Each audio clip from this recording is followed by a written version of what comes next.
avait nul autre que le Seigneur pour payer le prix du péché. Et cela explique cette solitude. Il n'y avait personne d'assez grand pour porter le péché du monde. Il était le seul qui pouvait le faire. Et cela l'entraînait dans une extrême solitude, profonde solitude, qui a pleinement été abandonné de Dieu. Qui a connu cela? Remercions Dieu, nous ne connaîtrons jamais cela. Il n'est pas nécessaire d'avoir conscience que Dieu nous ait abandonnés. Cela n'est pas nécessaire, et certes, nous ne pourrions pas y survivre. Mais notre Seigneur, lui, l'a connu. Il a connu cette solitude. Il a fallu que le Fils de Dieu passe par cela. C'est le prix.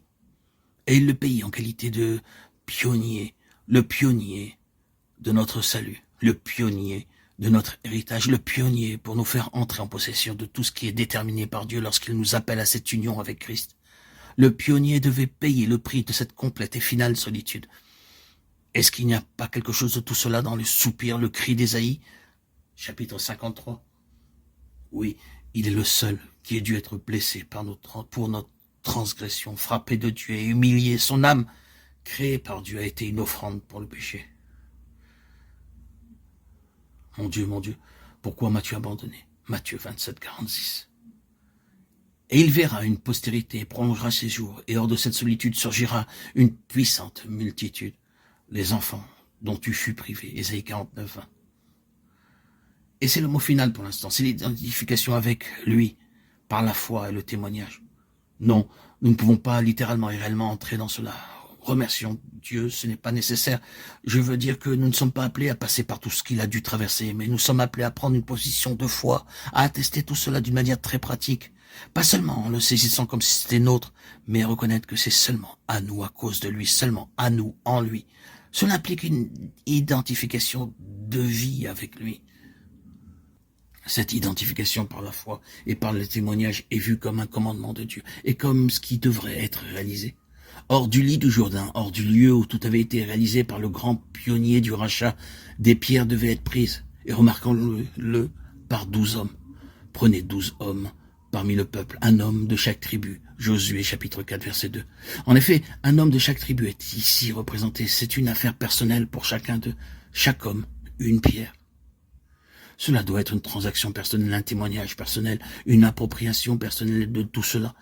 Nous devons le porter sur nos épaules en nous y assujettissant. Notre engagement envers lui, notre engagement dans la mort du Seigneur Jésus, au fait qu'en lui nous mourrons, notre engagement dans son ensevelissement. Nous avons donc été ensevelis avec lui, Romains 6, 4. Puis vient notre identification à sa résurrection. Les pierres dans le Jourdain signifient notre union avec lui dans la mort et l'ensevelissement, les pierres prises hors du Jourdain et dressées pour mémorial sur l'autre rive, typifient notre union avec lui dans la résurrection. Mais il doit y avoir une transaction pratique, personnelle, individuelle. Chaque homme, une pierre. Est-ce que vous avez pris la pierre sur votre épaule personnellement? Est-ce que vous avez fait cela définitivement? Vous savez comment l'apôtre Paul nous dit que le témoignage est né? C'est tellement familier. Nous avons donc été ensevelis avec lui par le baptême en sa mort, afin que, comme Christ est ressuscité des morts par la gloire du Père, de même, nous aussi, nous marchons en nouveauté de vie. Romains 6, 4. C'est une histoire assez claire et si simple. Oui, par le baptême, nous déclarons que nous avons pris la pierre sur nos épaules. Nous avons fait de cela notre responsabilité. Nous sommes définitivement livrés à tout cela. Permettez-moi de dire encore que ce n'est pas simplement être sauvé du jugement, de la mort et de l'enfer, mais c'est être sauvé pour tout ce qui est dans le cœur de Dieu. Pas seulement de Dieu, mais pour.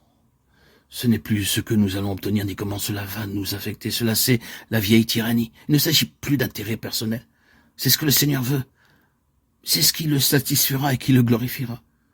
C'est la passion du cœur et c'est tellement engageant. Et quand il nous fait passer par tout cela, quand il nous fait passer par-dessus le mur des intérêts personnels, des intérêts mondains, du gouvernement de la chair, pour nous tenir sur le terrain où tout est du Seigneur, et pour ce qu'il veut, nous trouvons le pays coulant de lait et de miel, nous trouvons les richesses de Christ, nous sommes parvenus au ciel ouvert. Beaucoup de notre travail et de notre vie chrétienne sont tournés vers le moi. Tant que cela ne passera pas de moi au Seigneur, pleinement et entièrement, nous ne connaîtrons rien de la plénitude spirituelle de la vie céleste. C'est cela qui est représenté ici. Puisse le Seigneur nous trouver faisant toutes cette grande transaction, cette déclaration. Chaque homme, une pierre. Et ce Jourdain, avec tout ce qu'il signifie, trouver une place dans nos cœurs.